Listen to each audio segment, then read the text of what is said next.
Eu acho que o que eu vou mostrar aqui hoje pode ser até considerado um pouco de heresia por alguns leitores. Oi, aqui é a Thaís e hoje eu quero conversar com você sobre o motivo de eu anotar em livros e o que eu anoto nesses livros. E assim, é curioso porque na minha cabeça, quando eu começo a ler um livro, eu nunca sei exatamente o que eu vou anotar nele. Ou então se eu vou anotar nele, porque eu tenho vários livros aqui que eu nunca nem escrevi nada. No máximo, coloquei um post-it, uma flagzinha do lado e foi isso. Mas tem alguns livros específicos que eu acabo escrevendo neles porque eu quero que aquela experiência de leitura seja diferente. Eu quero que aquela experiência de leitura faça com que daqui a 10 anos, 5 anos, quando eu for revisitar esses livros, eles tenham uma carga minha do passado que eu não fazia ideia que talvez eu conseguiria carregar para o futuro. Faz sentido? Eu espero que faça. E aqui eu tenho 3 belos exemplos de como eu acabo anotando em livros. Não é todo livro que eu vou anotar, né? Mas esses daqui são 3 livros que eles são livros mais relacionados à ficção histórica, digamos assim, né? Então são livros que vão retratar fatos históricos com personagens fictícios. E se você acompanha as minhas lives na Twitch, você vai saber que eu sempre falo que eu fui uma aluna muito ruim em história. Não que eu não conseguia gravar, não que eu não conseguia tirar notas boas. Eu tirava notas boas. Deixa eu ajeitar meu piercing aqui que talvez tenha uma galera reclamando aí. Eu conseguia gravar, eu conseguia tirar notas boas, só que eu nunca conseguia entender história de fato, porque eu morava em Bangu, no Rio de Janeiro. Então você pensa, qual é a referência que eu vou ter de um cara que se chama Napoleão, que mora lá na puta que pariu, entendeu? Então eu não tinha a mínima referência disso. E hoje, como eu consigo entender política, consigo entender história de uma forma diferente, eu acho que as minhas experiências com esses tipos de livros também acabam sendo diferentes, porque eu acabo estudando história, eu acabo entendendo mais a fundo porque que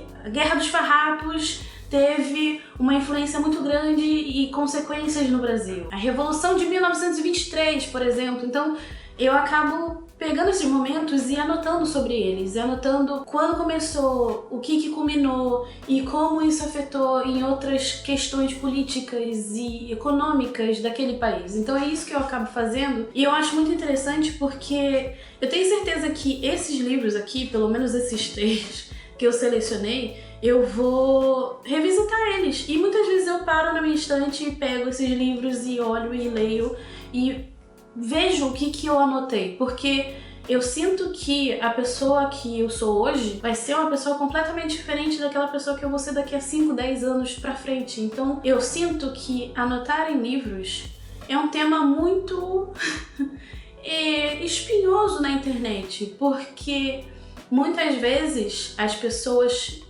tratam o livro como se ele fosse algo sagrado, como se ele fosse um produto inalcançável. E a gente tem que parar de pensar nisso porque isso acaba afetando outras coisas. Isso acaba fazendo com que a gente não perceba que o fato da gente tratar o livro como algo sagrado mostra que talvez seja inalcançável para muitas pessoas. E se a gente for entrar na questão econômica, isso aí vai dar muito pano para manga. Mas a grande questão é que eu anoto em livros porque eu quero conversar comigo do passado. Eu quero entender como eu estava me sentindo naquele momento. E hoje em dia faz muito sentido para mim anotar. E eu tenho, por exemplo, a nossa leitura conjunta que a gente teve, uma das primeiras leituras conjuntas que a gente teve, de Guerra e Paz.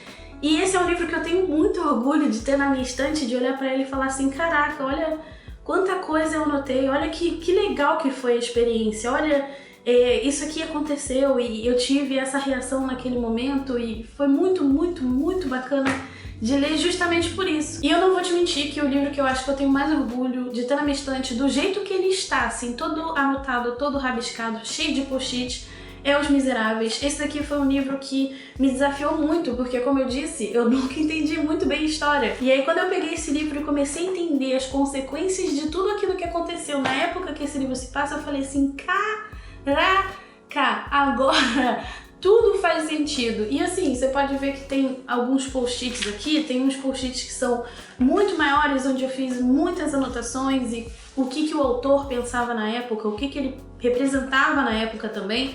E assim, eu não uso nada muito extravagante para anotar nos meus livros. Geralmente é lápis e os post-its, que são as flags, ou então os post-its de papel onde eu consigo anotar. Então eu acho que fazer isso pra mim mostra que eu tive uma experiência completamente diferente com aquela leitura, que eu realmente me debrucei naquele livro e que ele tinha muita coisa pra ser escavado por mim mesma. Sabe quando você pensa num arqueólogo que vai escavando com um pincelzinho para descobrir ali um osso, um treco?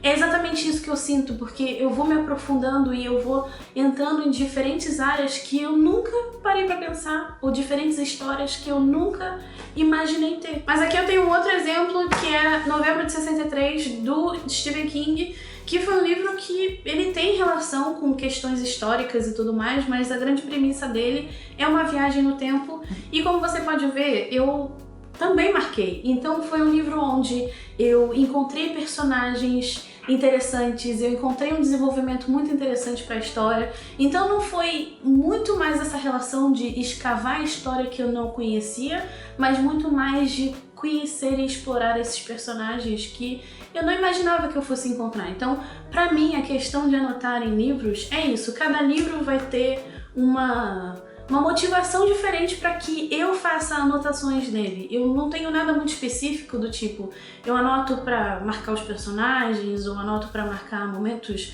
importantes, ou como a gente tem um clube do livro no Catarse e na Twitch, às vezes eu marco momentos que eu gostaria de discutir com o pessoal e faço anotações sobre isso, seja no Kindle, seja no livro físico, mas eu acho que minha grande motivação é viver o presente, obviamente estando com o livro ali, mas ao mesmo tempo pensar em como eu posso revisitar essa pessoa que eu fui no passado e entender o que ela estava pensando também, sabe? Enfim, esse vídeo não é para te indicar produtos que você possa usar para anotar nos seus livros, porque você pode simplesmente pegar um lápis, uma flag e um post-it e fazer o que você bem entender nos seus livros, ou anotar diretamente nele. Ninguém se importa. Eu acho que muitas vezes hoje com as redes sociais a gente basicamente fica muito preocupado de, meu Deus, eu vou quebrar a espinha do livro.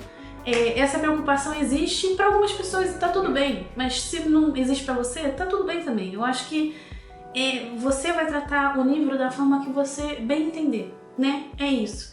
E eu acho que as memórias e coisas que a gente vive podem ficar marcadas ali. Mas eu acho que o interessante de escrever nos livros é muito mais criar um elemento único que faz parte da sua história e da história de uma outra pessoa que viveu há, sei lá, muitos anos atrás. Então assim, é isso. Use lápis de cor, use marca-texto. Faz o que você bem entender. Antes de você ir embora, me conta aqui nos comentários se você anota nos seus livros, ou se você também não anota, ou o que você anota, ou o que você gosta de marcar nos seus livros também. Me conta também o que você acha sobre essa quase santificação do livro, né? Porque é uma discussão interessante que muitas vezes a gente tem na internet. E também se inscreve aqui no canal, caso você ainda não se inscreveu, pra gente continuar falando sobre livros.